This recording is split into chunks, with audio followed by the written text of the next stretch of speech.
taxpayer funding of teachers unions. That is the headline for this week. So love it. We are live now. I want to thank everybody for hopping on. Thanks to our guest, Brian Lenny, Senator from Idaho, Chip Rogers, my podcast co-host from Americans for Fair Treatment, CEO there, and letting people hop on. StreamYard's looking a little different today. I can't see myself or Chip, but I know we're on there. But if you guys can, if you can go to my X account, if you can see it, if you can retweet it, we'll be able to maximize views there. I'm going to retweet myself too so that we can maximize views. Yes, it looks like it's working. Idaho banned taxpayer funding for teachers unions.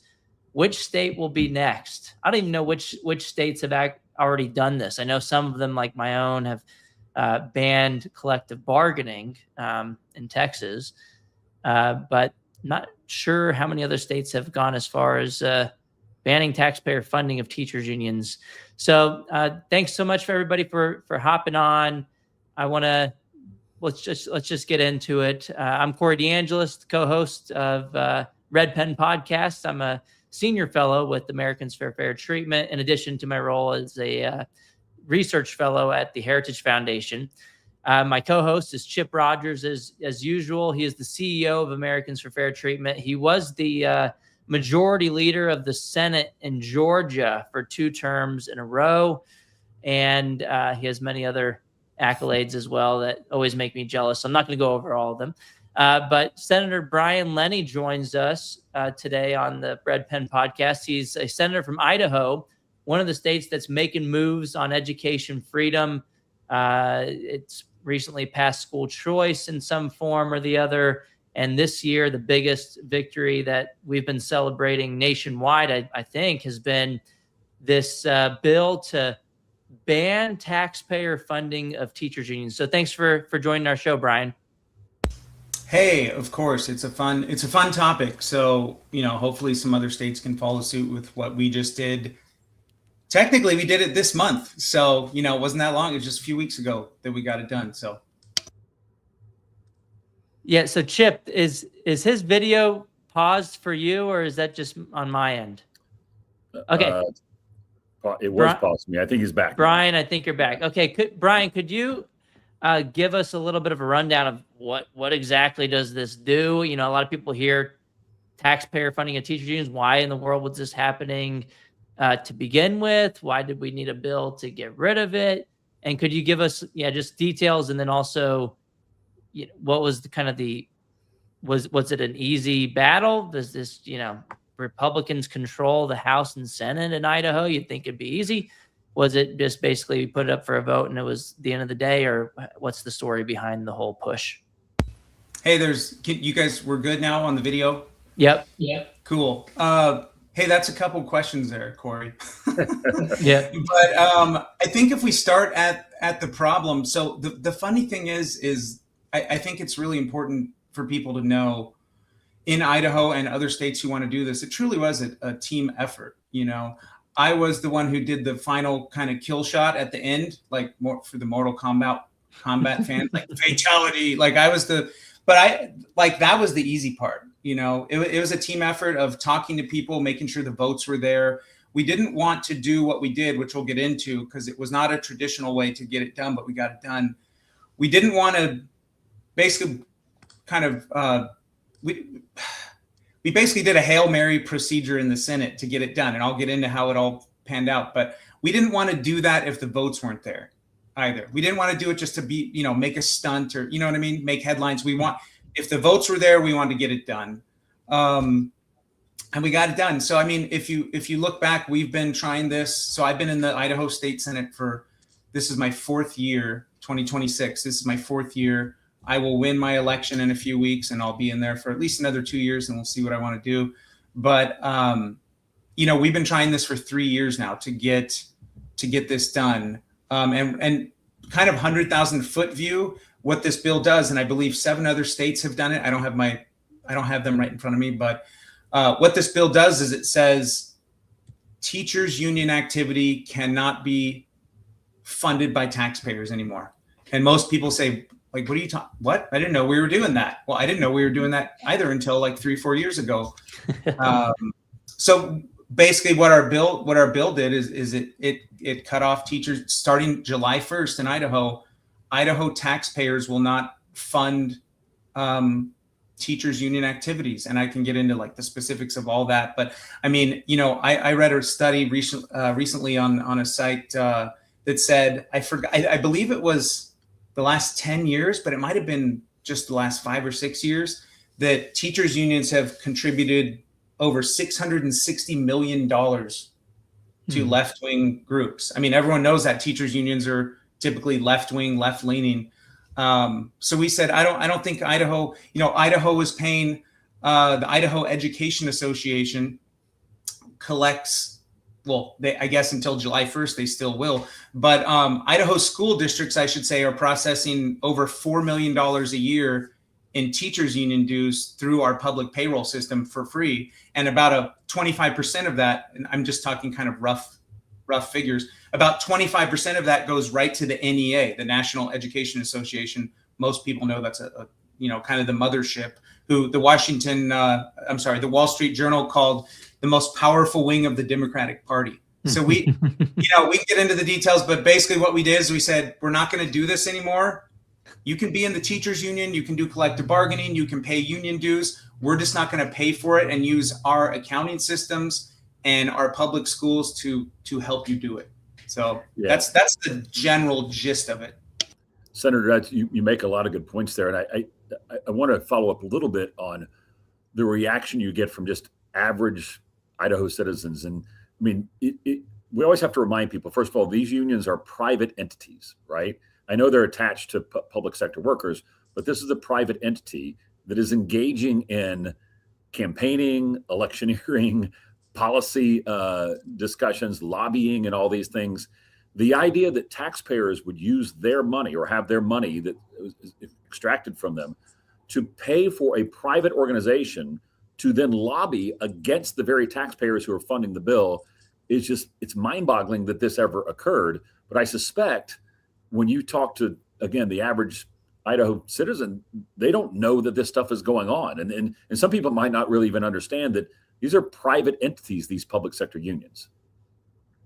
Yeah, and it's not actually, our original bill had a much larger scope, and we can get into kind of what happened to the original bill and what we came up with as a solution that still got it done. But it's not just, people don't realize this, these public sector unions, it's police, it's firefighters, it's cities, it's counties, our taxpayer money funds all kinds of activities and lobbyists that end up coming full circle and lobbying against like it comes full circle and we're paying for our own demise in a sense. So with this one, we just wanted to take one bite of the apple and say, hey, teachers unions, people don't want to be funding this. There's things. So people say, well, what are you talking about? So one I already mentioned, right, is the payroll. So when you get, everyone gets their pay stub if you're a W-2 employee and it has, health insurance, 401k, whatever you've taken out. So the union dues were automatically taken out, and they currently are being automatically taken out. So that's, and most teachers just kind of like, yeah, just let them do it, whatever. But it's like, no, if you want to pay the union, but we're not going to use our payroll systems and accounting, mechanisms, whatever you want to call it, to do it. I have pages of examples, but a couple more as far as like, well, what are you specifically talking about? There are 51 school districts paying teachers to skip class for union work. There's a school district that has a monthly stipend. Is that one of those tomato? I always forget. Yep. Stipend. Yeah, okay. Stipend, whatever. But the monthly stipend they gave to teachers conveniently was roughly the same amount of their union dues. There was a contract in Payette, Idaho, explicitly paid teachers to take time off to come down to the Capitol and lobby and testify against or against whatever they want. So instead of teaching, they're taking time off and going and engaging in mostly left-wing politics at the Capitol. So we said, and there's literally pages of examples of, as far as like all of these activities, you know, the school districts are sharing teachers' personal information without their consent with the unions. They're forcing the teachers to interact with the unions. And again, this is not just the teachers' unions, but for the sake of this, you know, podcast, because this happens a lot with unions everywhere. They were distributing union materials in the school district. I could go on and on and on. So this bill just said, do whatever you want, join the teachers union, pay the teachers union. We're not going to pay for it. And it was a hard battle. We started this fight 3 years ago, and like I said, we finally got it done.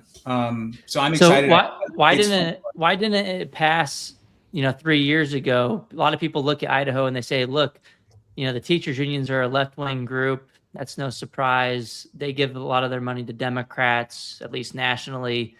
What in the world took Idaho a few years? I know it's, a few years is, on the grand scheme of things, pretty quickly to, have a bill idea become law. But a lot of people nationally might be wondering, hey, this should be pretty cut and dry. It should be, they put it up for a vote and it's passed. But what was kind of the pushback, and how did we get here?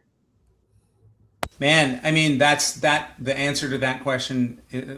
It doesn't just apply to this bill. So like a lot of people just don't know, right? So a lot of red states, Idaho's a pretty red state, but I think we're teetering on purple depending on the day, depending on what time of day you ask me. I kind of go back and forth. But compared to like California or New York or something like that, we're like insanely red. But my bar is pretty high for what that means. So Idaho, about 85% of our elections are decided in the Republican primary. So we have a Republican primary coming up May 19th.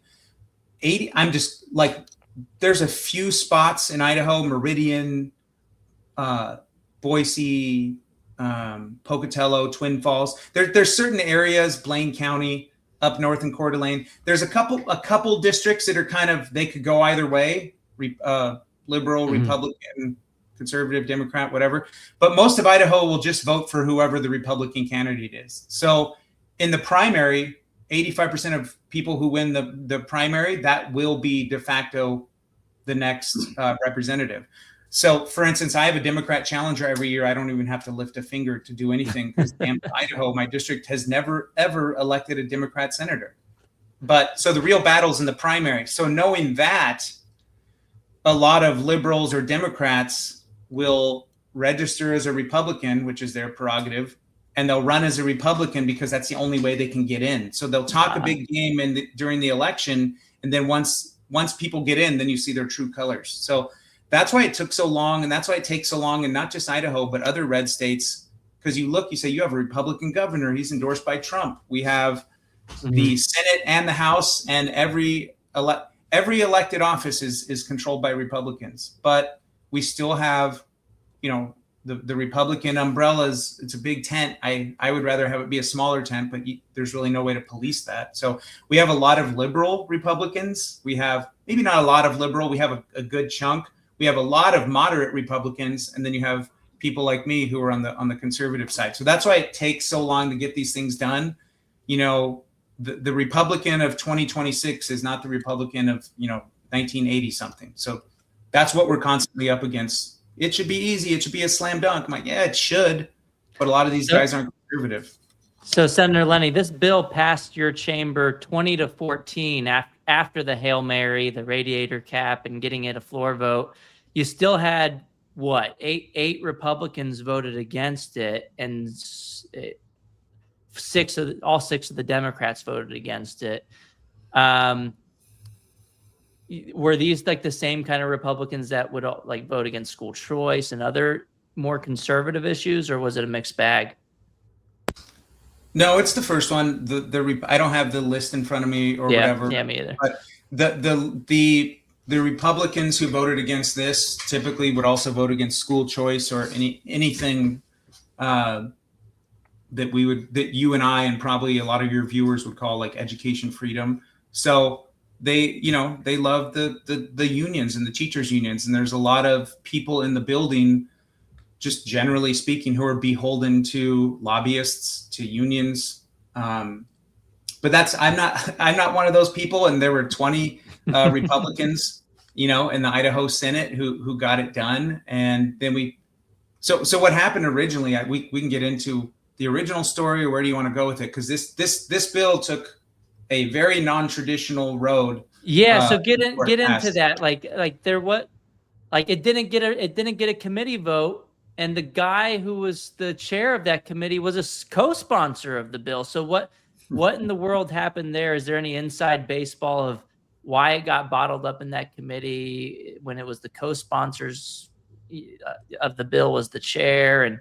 And also on that same vein, was there any question about whether Governor Little would sign it? Did everybody kind of know he was going to sign it, or was there real concern about him maybe vetoing it? I wasn't on the I'll start backwards. With the governor thing, I wasn't concerned about him not signing it. I think we kind of put him in a box, and this was a very, very popular bill amongst just general Idahoans. So I would have been shocked if he vetoed it. So some people, I don't talk to the governor's office. They don't talk to me. I stay in my lane. They stay in theirs. There's some people who are in the governor's office every week. I've never even met the guy. So it's probably a mutual feeling that not really interested. But there were from what I heard, most people weren't concerned about it. But you never know, because there's a lot of pressure once you get up that high to sign or not sign something. But so what happened originally, we've had this bill for a couple of years. This year there was a plan to get it done. Let me fast forward a little bit. So and again, I'm one piece of a very large puzzle. There were other senators who got this done, who helped get it done on the Senate side. Senator Ben Taves, Senator Cindy Carlson, Senator Camille Blaylock. There were a handful of people kind of working behind the scenes, talking to people, making sure we had the votes, making sure everybody understood what was going on. Once it got to the Senate side, so we started it in the House. It passed committee. It passed the House floor. It came over to the Senate, and it was supposed to be in my committee. And the chairman of the committee, like you said, was one of the co-sponsors.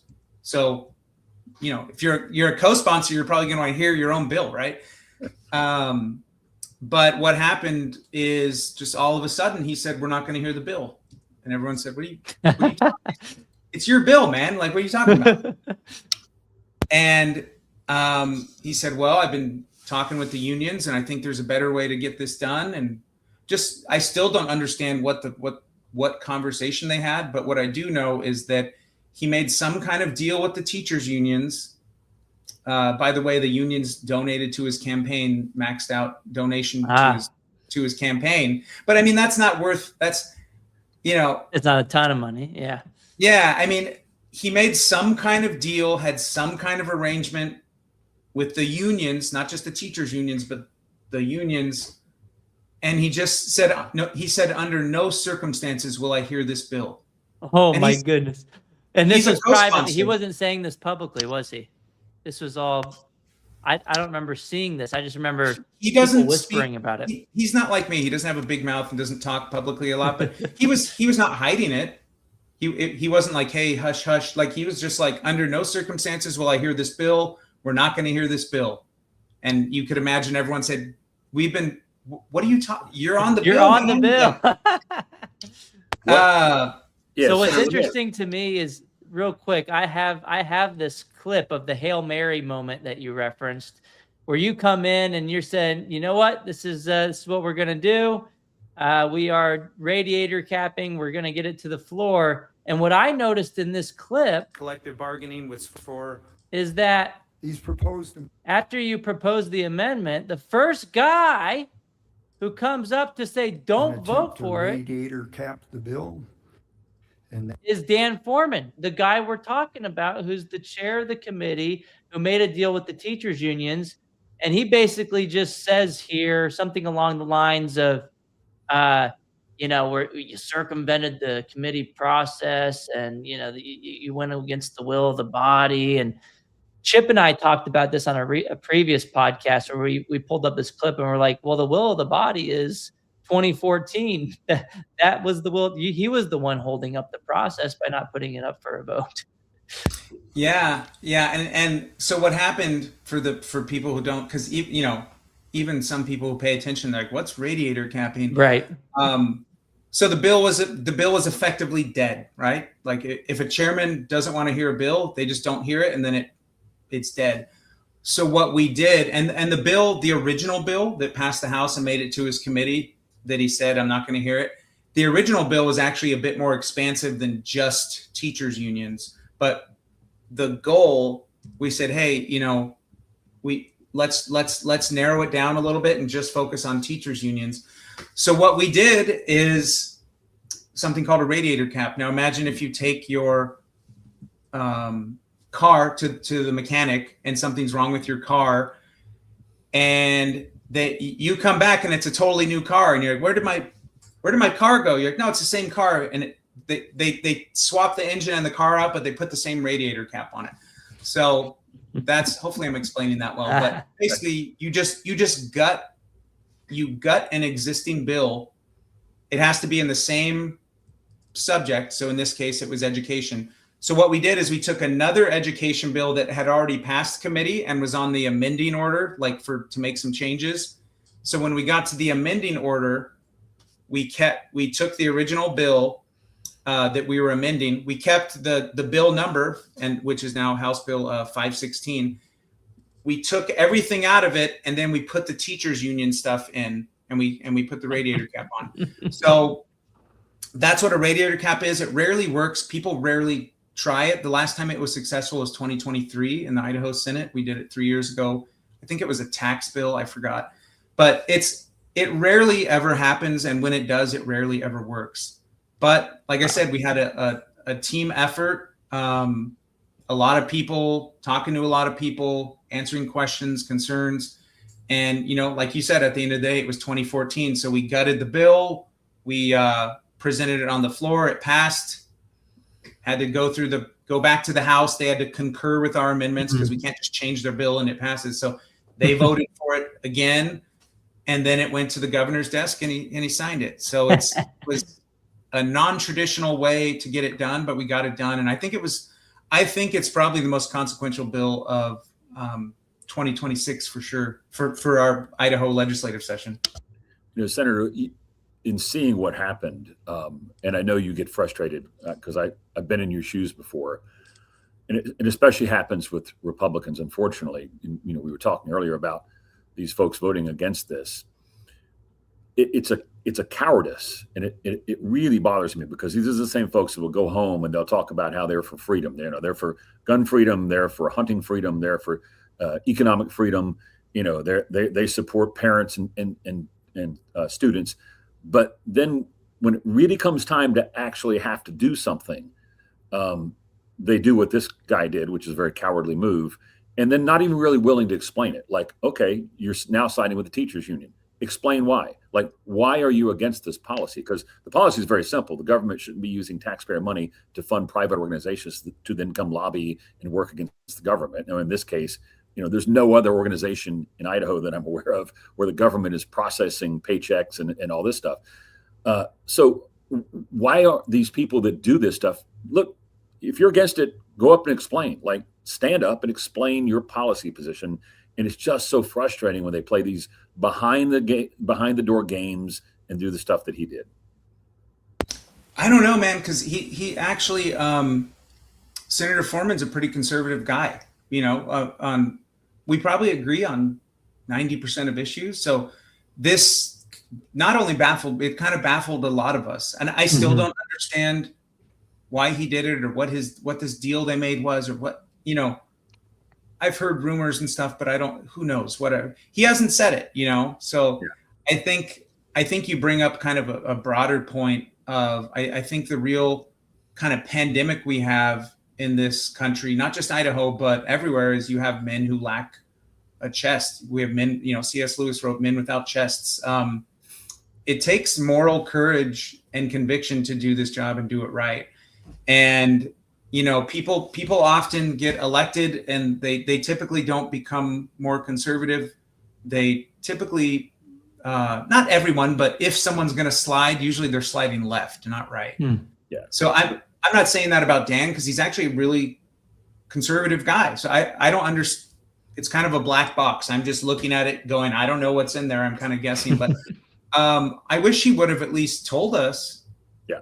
He said, well, can't tell you yet. It's something's big. Something in the future is coming. It's going to be big. I said, well, okay, but what does that have to do with right now? Right. You know what I mean? What does that have to do with today and us collecting $4 million a year and sending 25% of it to Washington, D.C. to a group who wants to like trans our kids and push woke gender bending ideology on us? Why we don't want to fund that anymore. So I don't know what the deal was or what the conversation was. It must have been good, because you might have appeased some people, but his constituents are very conservative as well. So I'm hoping it doesn't come back to bite him, in the election coming up. So. Well, it looks like the Idaho Education Association is not happy about it. They used to endorse Governor Brad Little back in 2018.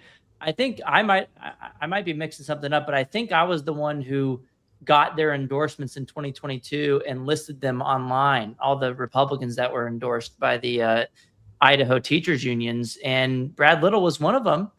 And they just issued a vote of no confidence in the governor. Do you think the governor is really missing out on anything by the teachers unions dropping him? I don't think he cares. I mean, I don't,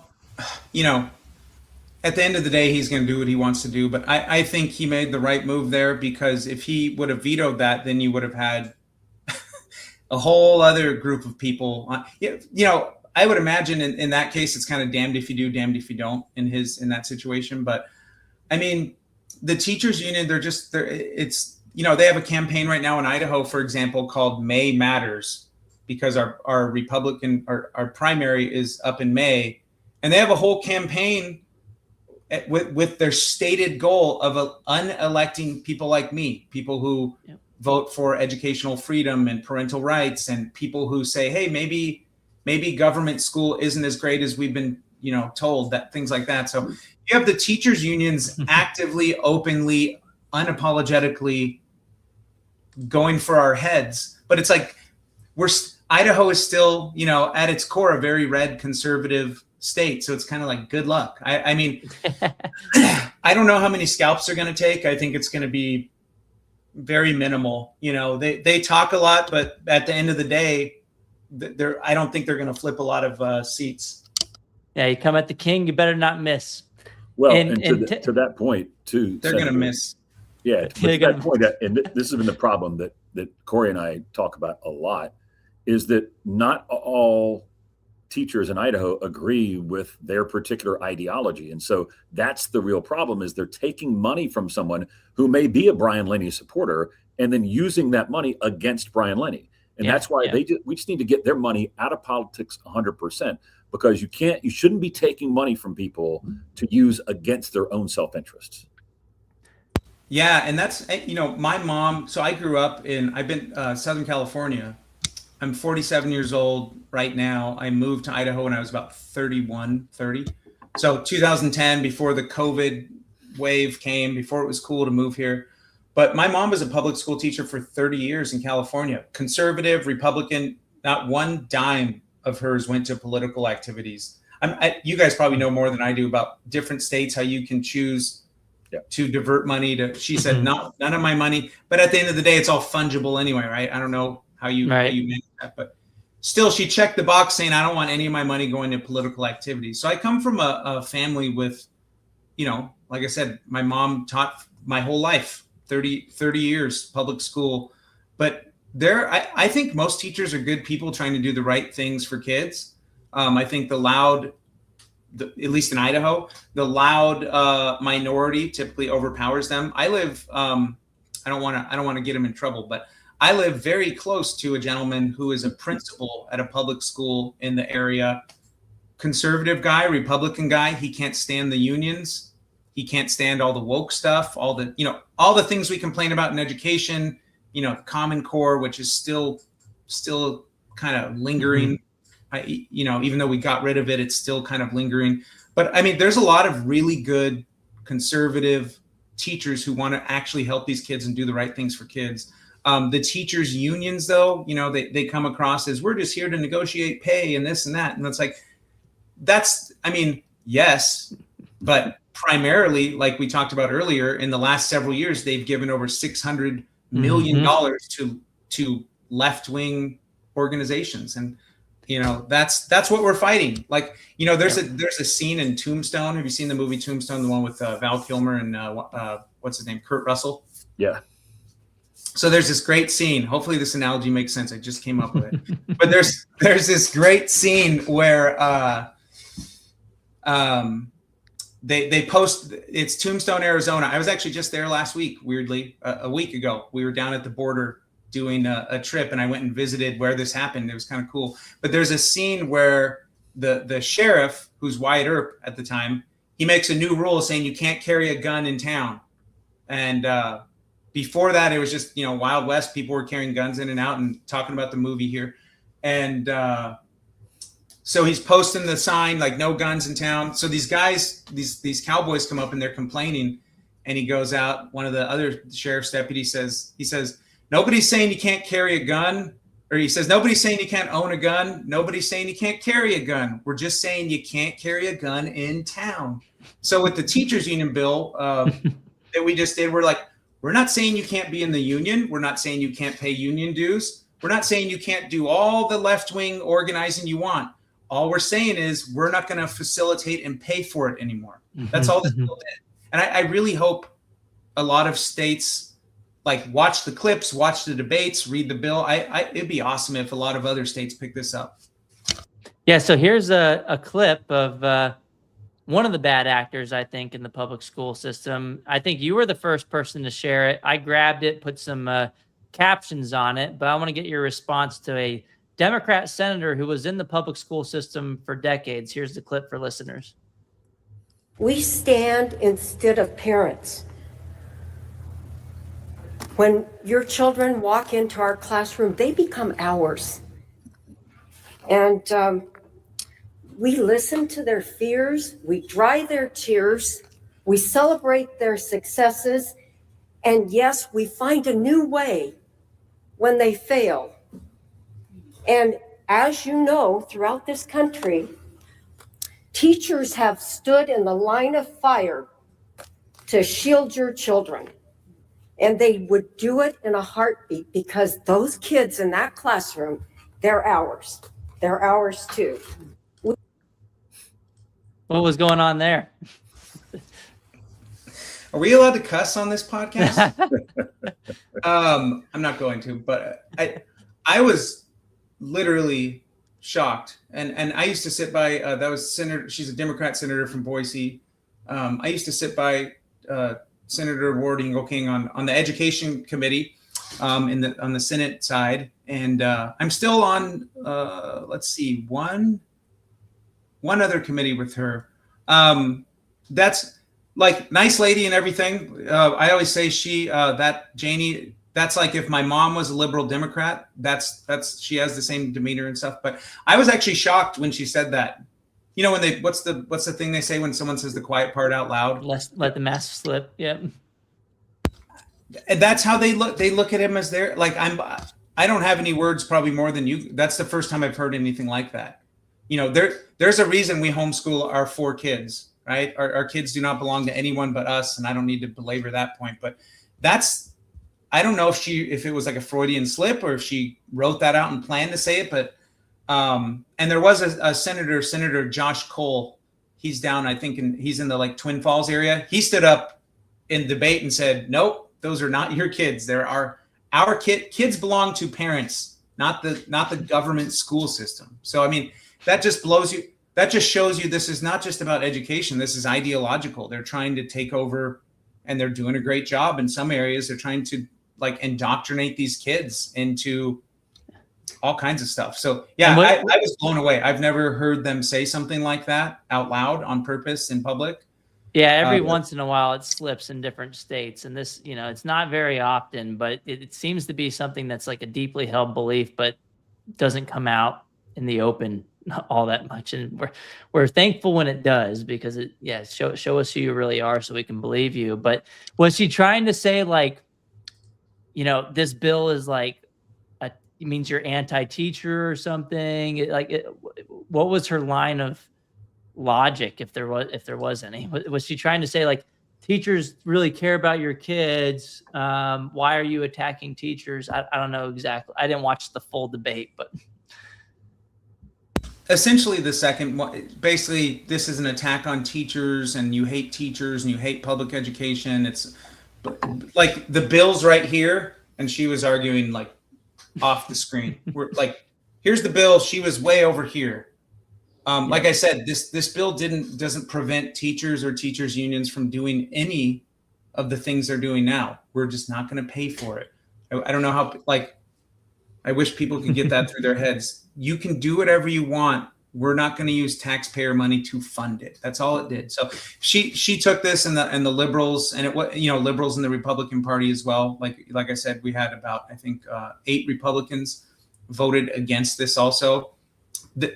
They see it as an attack on teachers, and you hate kids and you hate public school. Which is obviously not the case. Everybody has friends who are teachers. Most of my kids' friends are in public school. Like I feel dumb even having to. I don't even need to qualify it. Like my mom was in the public school system for decades, and she just retired a couple of years ago. And so I would get like, if I hate public school teachers, I'm doing a really bad job at it. But yeah, and I even called my mom. Like, I actually called my mom the day before this clip you played, and I said, "Hey, Mom, what do you think about this bill?" And I kind of ran her through it, and she said, "Why?" I'm like, "Because I want to use you in my debate." There you go. But I said, "Tell me your honest opinion." And she said, "I think it's great. I don't think any taxpayer money should be going to fund union political." My mom thinks it's great. She taught, like I said, public school in Southern California for 30 years in Riverside County. So, this is not an attack on teachers or schools or kids. Obviously, the unions will frame it that way for obvious reasons. But, there others. I don't have I wish I should have pulled this up, but there have been other states who have done this, and it actually shows that the union dues being paid out once they're not automatically coming out of the paycheck. Because most teachers don't, how often do you look at your pay stub? Never. People who are on like a W-2 kind of job. Or like no one really, I don't know. I never did. I never look at my W-2s that often. But once people have to consciously, it's time to pay the union dues, log on to whatever the website, log in. Most people are just say, nah, I don't want to do it. So it's actually been shown to, I think, take a lot of money out of the pockets of the unions, which I think is a great thing, because the unions are campaigning against, in Idaho at least, the Idaho way of life, traditional family values. They're all the same stuff you see in blue states is happening in Idaho too. Yeah, we just have a lot more people who are standing up saying like, nope, nope, nope. And if the union isn't providing value to the membership enough to get them to get off their butts and sign up for it, then maybe they deserve to lose funding. Yeah, but exactly. Senator, Exactly. You brought up a point about, and you see it happen now a lot in these type of debates. They don't want to talk about the bill. I'm sure she didn't reference any of the actual language in the bill. They just go straight to, you hate teachers, you hate children, right? And it's just such a lazy way to have a dialogue about public policy. And I think voters, no matter what side you're on, should expect more out of their representatives than to just say, each time you disagree with someone, just say, well, you hate teachers, you hate dogs, you hate whatever. Like, that's not a legitimate policy debate. And again, no matter what side you're on, voters and constituents deserve actual policy debates. Yeah. I mean, and it's not just this, you perfectly put, it's not just this subject either. I mean, we've had Democrats in the Senate, at least. Like, I know it. Well, I'm in the Senate, so I see more of the Senate stuff. But I mean, there have been times where, and these are like, here's another thing I think is worth mentioning. People think we go to the state house and there's just this constant like battlefield. We talk to the Democrats, they talk to us. Well, everybody talks and is friendly because you have to sit next to these people, for years. That doesn't mean you have to hate them, or like a lot of them are really great, nice people. We just strongly disagree on a lot of political things. But I mean, we've had Democrats in the Senate stand up on bills.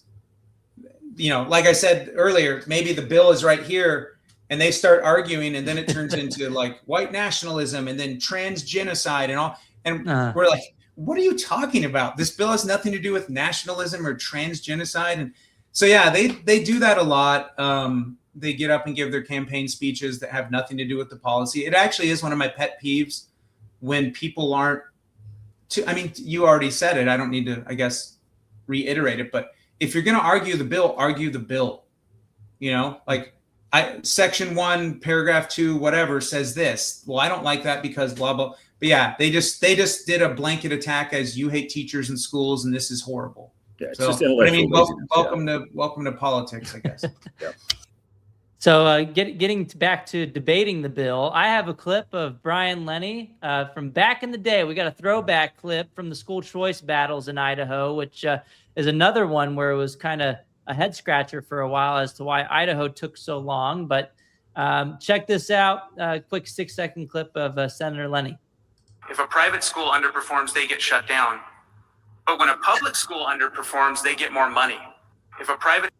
There we go, bam. And so tell us a little bit about the battles for school choice in Idaho. I know there's a new program that just is rolling out. People were applying for it. It's a tax credit.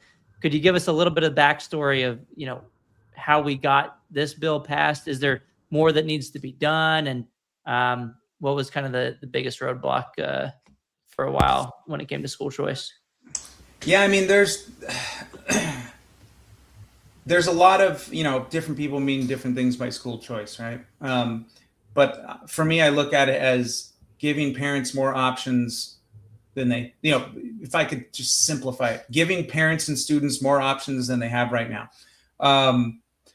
We pushed, that clip was from, I think that was 2023. Yep, February 2023.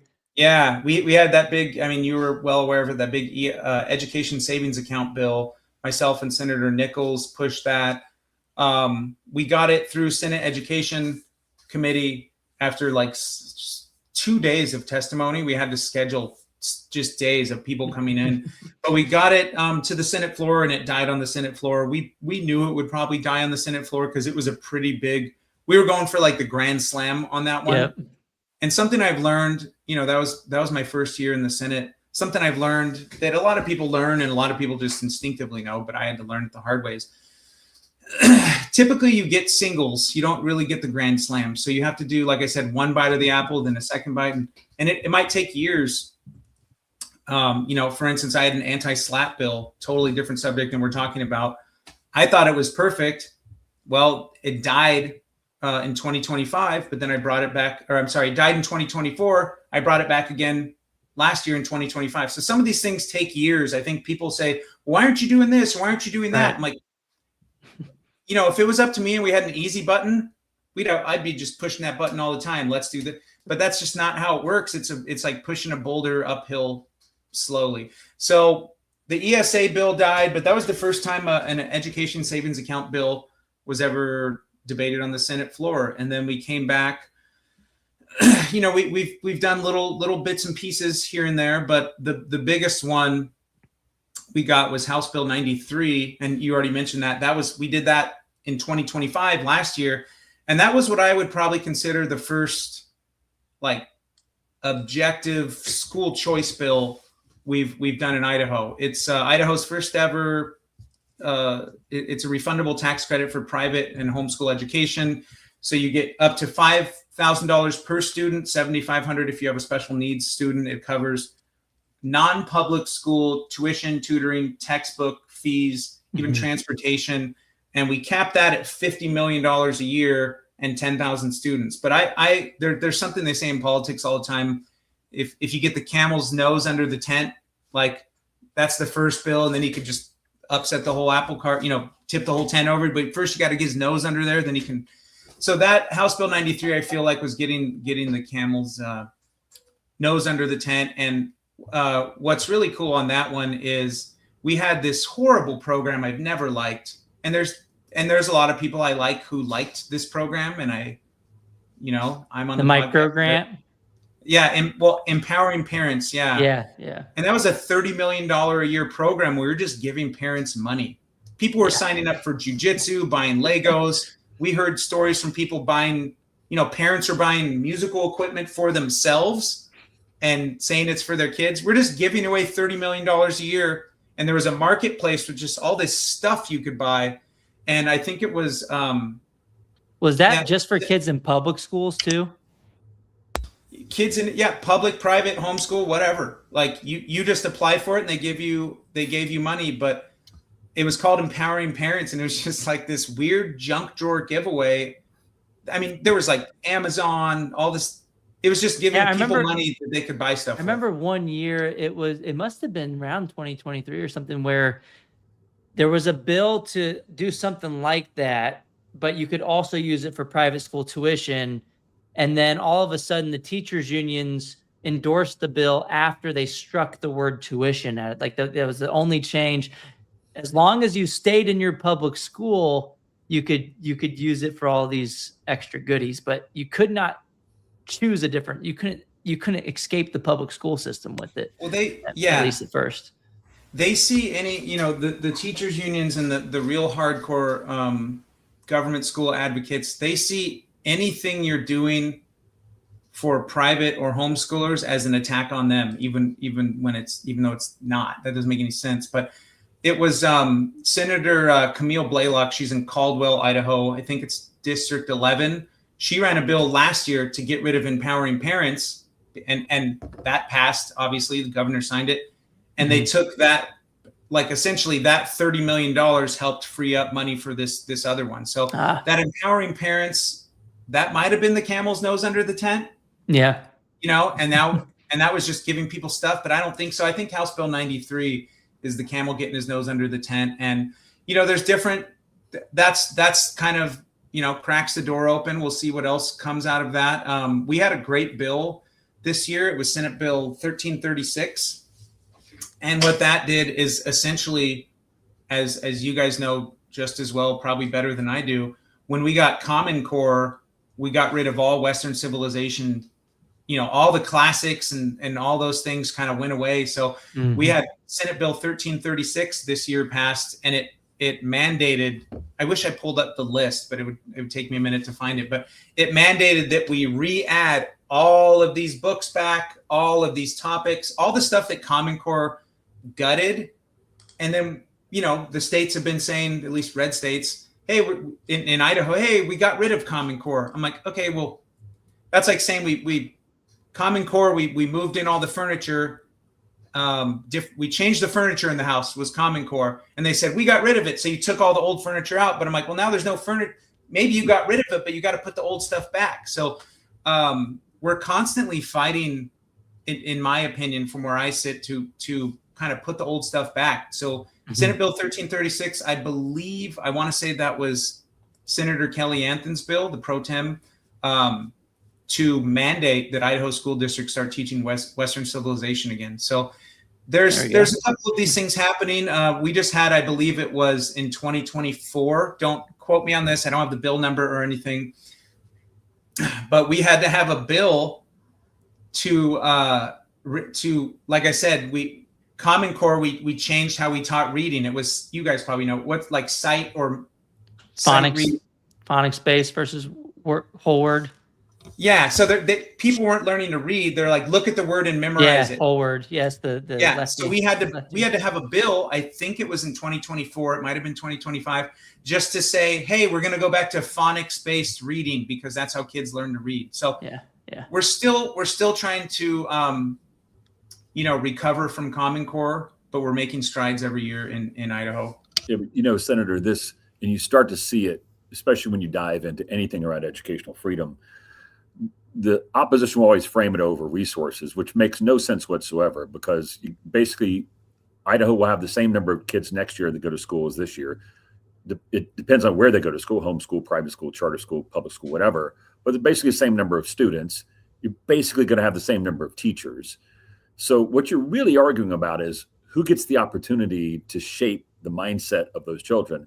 And what you ultimately realize on all of this type of legislation, and it goes back to what the senator said from the well, this is about control. It's not about money. It's really not even about jobs. It is totally about control. And they believe that if they could control those kids from the ages of 4 to 18, they got them for the rest of their life. And they don't want to let a single one to escape the system. And so, it's what I learned early on in the fight over educational freedom. Not about money. It's all about control. Yeah, power. I agree 1,000%. Power and control. There was a guy. He died, I think last year. Might have been this year, but I believe it was last year. Is a pastor, Vadi Bakum. I'm not sure if you guys are familiar with him. But yeah. He said he had this. I was at a conference in Minneapolis. He was speaking at years ago. It wasn't even an education conference. It was a Christian thing. And he said, if you send your kids to Caesar, don't be surprised if they come back as Romans. That's my favorite quote.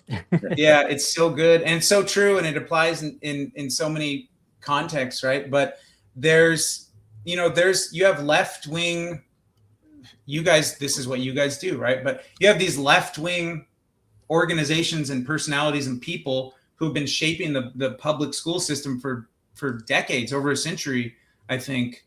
And they, public school it's right there in the Communist Manifesto. People, when you say that, people freak out. Then they go look it up and go, oh yeah, it is right there in the Communist Manifesto, free public education for all kids.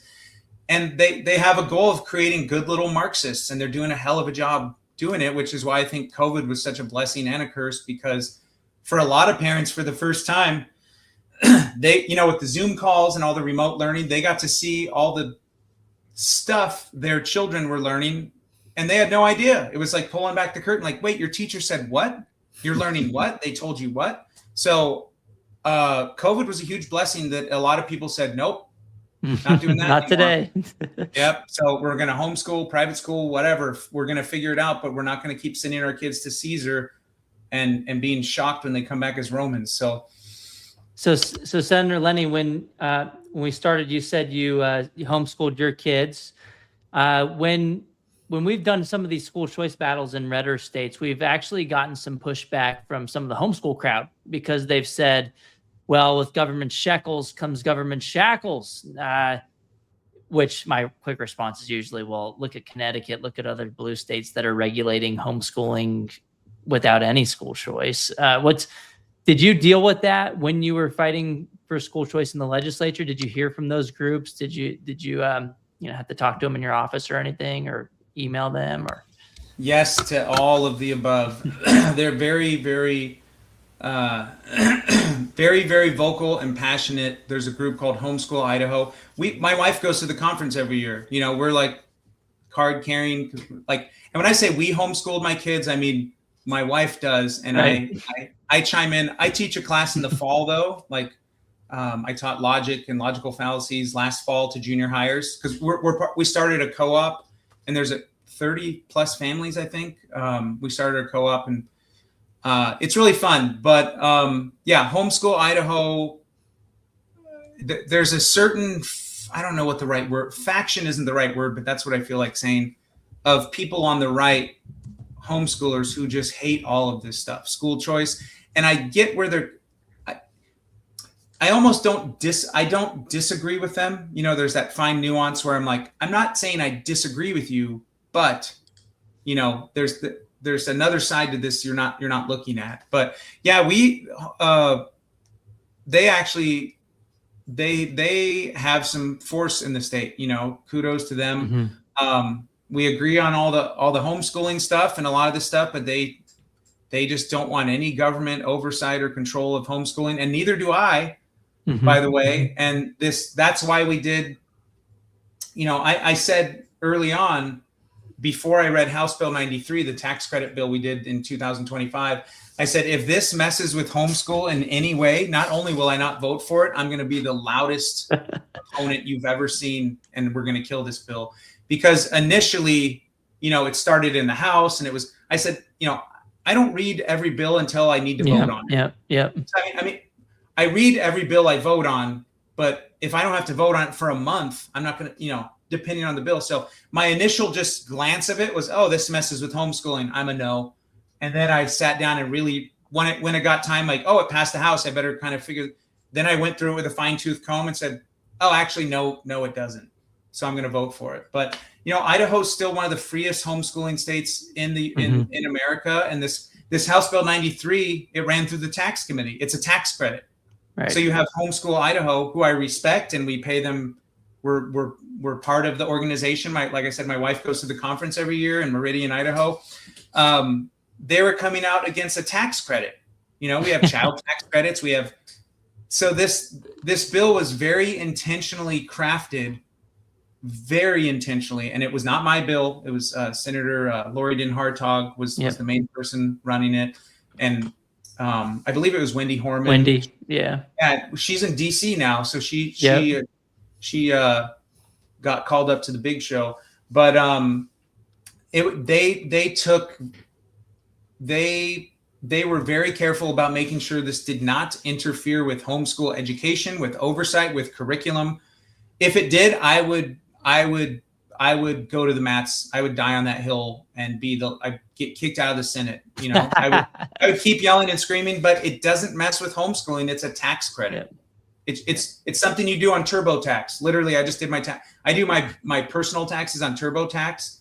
I have a business guy file them for me, and then I do the personal ones on TurboTax, and I think I'm doing it right. But literally on TurboTax, it asked about House Bill 93. Like it's a tax thing, not so I think it was the lightest possible touch. I think we found that sweet spot where it's the lightest possible touch, but it also is significant and consequential in that it's going to help a lot of parents and students who government school doesn't work for them. It's going to help them open up other possibilities. And it's all voluntary. No one has to use it if they don't. Yeah, I'm not going to use it. I don't even know if I qualify. I don't even. Right. I'm not going to use it just because I don't need it. Like we don't need it. I'm not going to use it. I'm not going to take a dime. I didn't qualify. I didn't sign up. I don't know if I qualify or not. But even if I did, I just wouldn't use it. I'm like, no. I would rather see this money go to what do they call them? Switchers. I'd rather go. Yeah, get out of public school. Yeah. No matter what. I'd rather see the money go to help someone who feels like maybe trapped in their situation. I'd rather help those kids and parents get out of that situation and get into something new. Yeah. Senator, you mentioned the classics a while ago, and my problem with those who try to be so ideologically pure that they create, this very small world is that when you take the classics out of the school system and you don't teach people to think and rationalize and use logic, ultimately, there's going to be so many people that don't do that. They're just going to get rid of homeschooling altogether. So it's in the long term, you're actually almost funding this idea that's going to come back and bite the homeschoolers if you don't offer educational freedom to a lot of people. And so if you're waiting for the absolute perfect educational freedom law to come along, that's never going to happen, right? So you've got to take the best that you can, move the ball down the field, and get more people to have those freedom options, and then they get taught the classics. They get to think for themselves. Mm-hmm. Those are going to be great citizens later on that aren't going to take away your right to homeschool.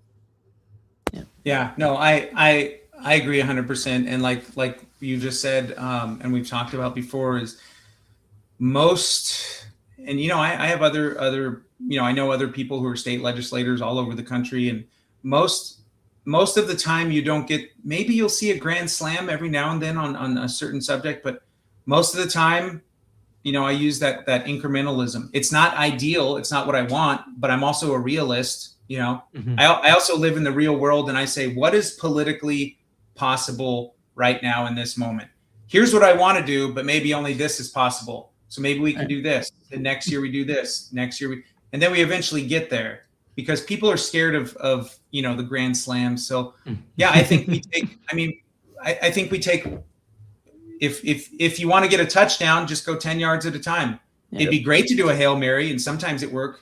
Like, I mean, technically, I guess the teachers union bill was a Hail Yeah. Mary, and it worked, but that's very rare. It hasn't worked in 3 years. We haven't done a radiator cap in 3 years. So, but I think most people, it's helpful for people who aren't engaged in politics every day or who aren't elected, maybe to realize if they're giving their representative or senator a hard time about a certain thing, maybe your representative or your senator agrees with you, but the Yep. political reality on the ground is, hey, this year we can only get 15 yards, but I want 40. So do I. But the political reality is we will not get more than 15. So should we take 15 or just do nothing?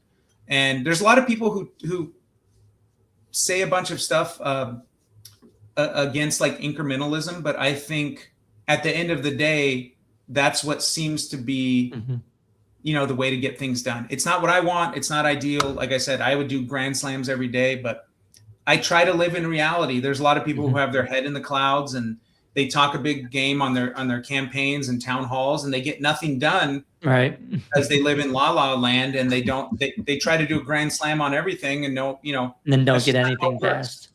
Yeah, we can't make perfect the enemy of the good. I will say, as you've been in office, Brian, the Idaho has gone up in the rankings on education freedom. Here's Alex' report card, for example. Idaho now made the top 10.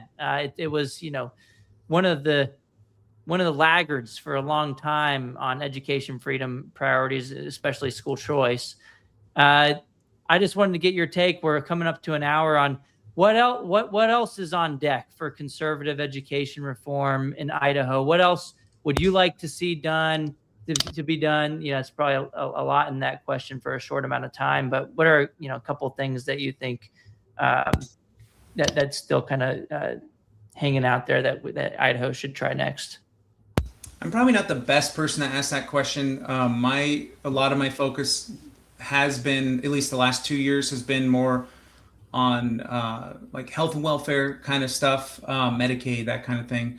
But you know, in education, I think one of the biggest issues that rarely gets talked about is we're still paying for, like, we had a bill, actually, I think it was the last day of the session in the Senate, myself and Representative Steve Tanner, we had a resolution passed, one of the strongly worded letters. But we're still obligated legally to pay for illegal aliens in school. So that's our money and that's our resources going to kids to know it's not the kids' fault, you know, but we're paying for children of illegal aliens and kids who shouldn't be here. That's a problem. I think we had another bill, couldn't get, like we talked about when we first started in Republican Idaho, we couldn't get it passed, where one of my bills, all we wanted to do was audit the schools and say how much money is going to who, what, when, where. We want to know where all our money's going. How many illegal aliens are we paying for? That couldn't get any traction in Idaho. But that's one thing. I think there's something that has been talked about long before I showed up in 2021, and it'll probably be, it's not going away until we fix it. I think a lot of these education problems, I'm trying to think of a better word. A lot of the things that are contentious in education, I think we're treating the symptom, not the problem. So I think I know for a fact, I don't think even liberals or moderates would disagree with me that the funding formula is archaic in Idaho. How we decide who gets what. There's school districts in Boise, for example, who have lost students over the last 10 years. Like 10 years ago, they had more students than today, but they're getting more money. You know, like the funding formula needs to be addressed. And I'm not the guy to do that. That's a different skill set than my mind has, but I know it's a problem, and everyone has a different idea on how to fix that. But I think our money is very poorly spent. You know, we have programs here like IDLA, Idaho Digital Learning Alliance. We just cut about 13 million. We just cut their budget by about 50%. But we have these really piss poor virtual education vendors who were paying tens of millions of dollars a year to do ChatGPT correspondence courses with our kids. Really low quality education, I would call it. And I intentionally hope everyone sees the air quotes. So why are we paying for this, we're paying for a lot of things that aren't serving our kids. Let me just say that they're serving our kids, but they're serving them poorly.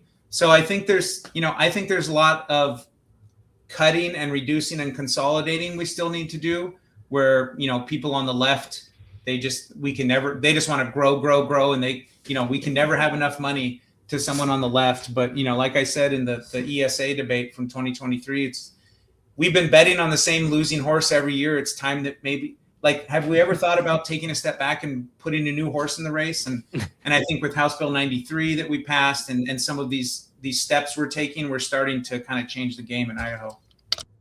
All right. Yeah, I agree, Senator Lenny. And in large part, thanks to your help in the legislature pushing for education freedom policies, getting the banning of taxpayer funding of teachers unions across the finish line, along with your colleagues as well. But you were there for the Hail Mary. I will say we've gone 5 minutes over, so we are going to cut it now. Respect everybody's time. I get worse and worse at this, it seems, every week. But thank you so much, Senator Lenny, for joining us. Everybody go follow him on X. He is one of, if not the best, fighters for education freedom in Idaho. So make sure you go follow him. This was the Red Pen Podcast, co-hosted by myself and CEO of AFFT, Chip Rogers. Until next time, have a good week, everybody. And other states out there, go to Brian Lenny and ask him how they got it done on ending taxpayer funding of teachers unions. Idaho shouldn't be the only state. I know there's some others. Every state should do the same thing. So thank you guys. Until next time. Awesome. Thanks, guys. Thanks, guys.